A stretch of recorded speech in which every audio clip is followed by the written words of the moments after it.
不動産屋さんの怪談語り手ゆりです。これは数十年前のお話です。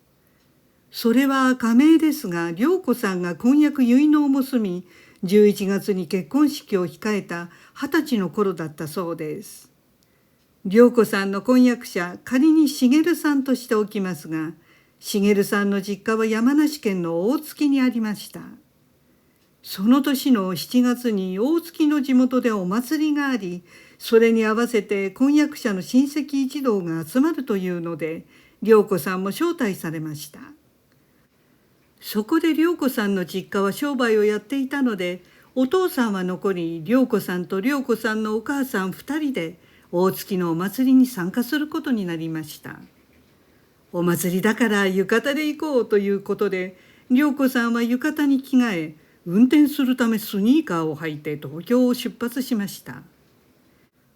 ところが中央高速に乗ると、間もなくひどい雷雨に見舞われ、途中の談合坂サービスエリアで少し休み、浴衣ではなく動きやすい洋服に着替えたそうです。そして結局大月インターから15分ほどで茂さんの地元に無事到着でき、その頃にはすでに雨も止んでいました。お祭りと聞いていましたが、その地元の神社には露店もなく、東京の賑やかなお祭りを想像していたので、涼子さんは少しがっかりしたそうです。それでも一番の目的は、婚約者の茂さんの親戚一同に初顔合わせをすることですから、気持ちを整えて茂さんと彼の親戚が待っている実家を訪ねました。茂さんと茂さんのお母さん、つまり未来の義理の母が早速涼子さんとお母さんを歓迎してくれました。そして中の広いお座敷に通してくれたそうです。そこは3つのお座敷をつなげた部屋で、長い机が並び、すでに25人ぐらいの茂さんの親戚や知人が宴会を始めていました。涼子さんらが挨拶を終えると、どうぞどうぞと上座の席に案内されました。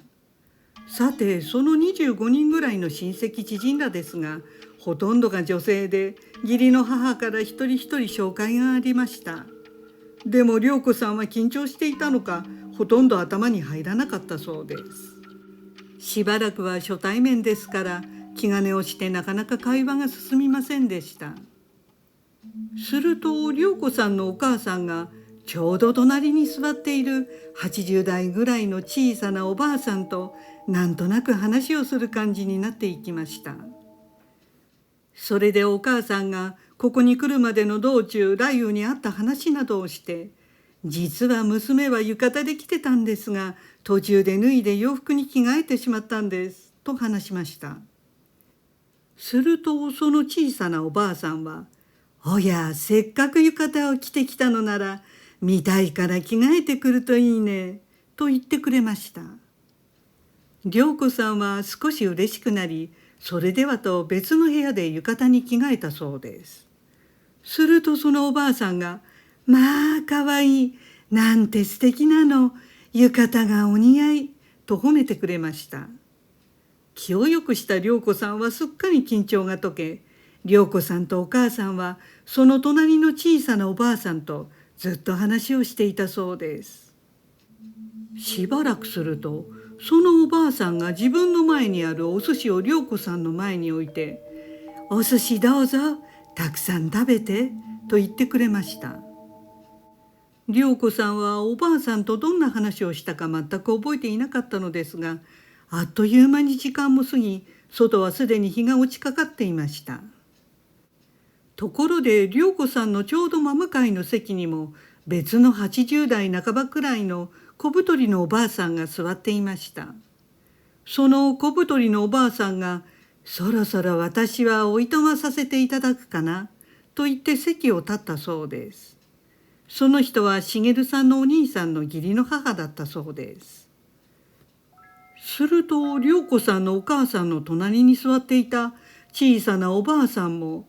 それじゃあ私も一緒においとまさせてもらいます。楽しかったよ、と言ってゆっくり立ち上がりました。そして小太りのおばあさんと一緒に廊下に並んで正座しておいとまの挨拶をしたそうです。その様子を見ていた義理の母が息子の茂さんにおばあさんを車で家まで送っていくようにと頼みました。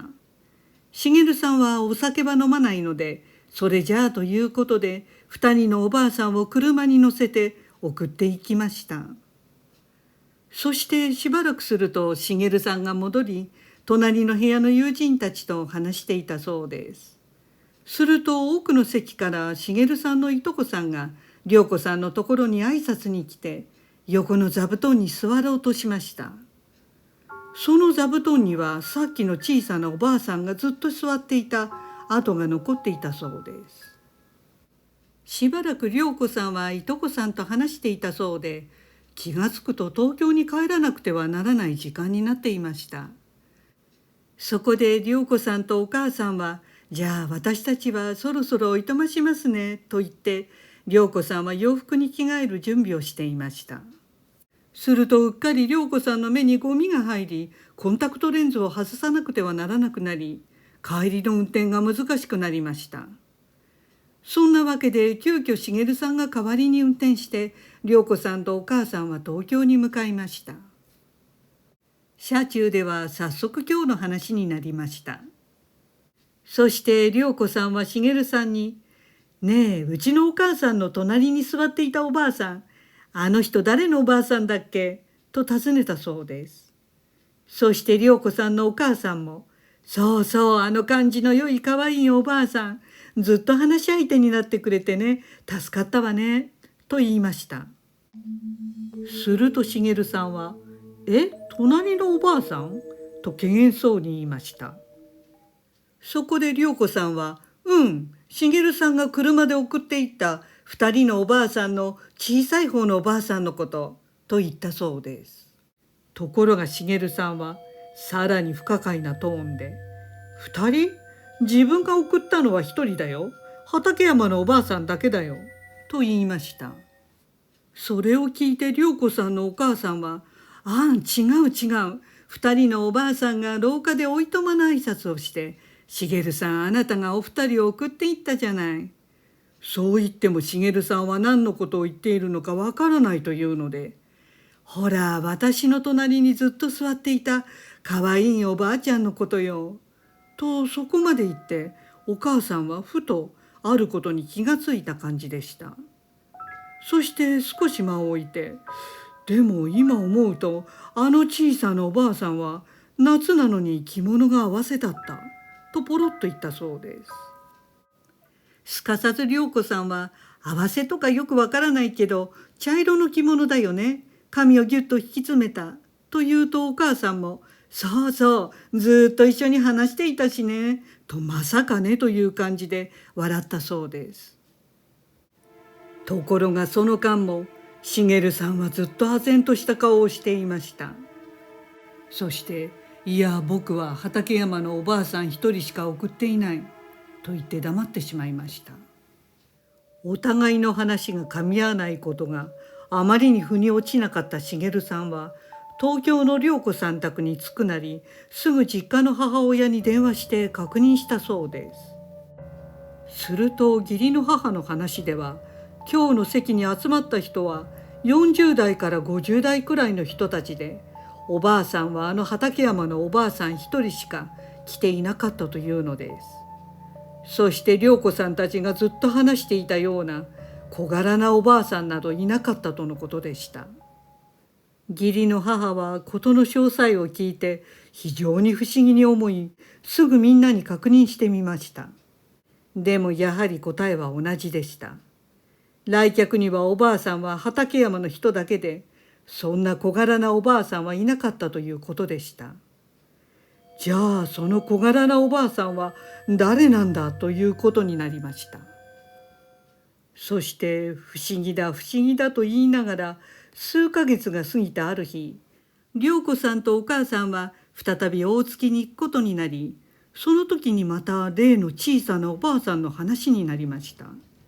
すると義理の母がこんなことを言ったそうです。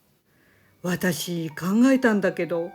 そのおばあさんの特徴や様子を聞いて、もしかしてだけど亡くなった私の母なんじゃないかなって。まさかね。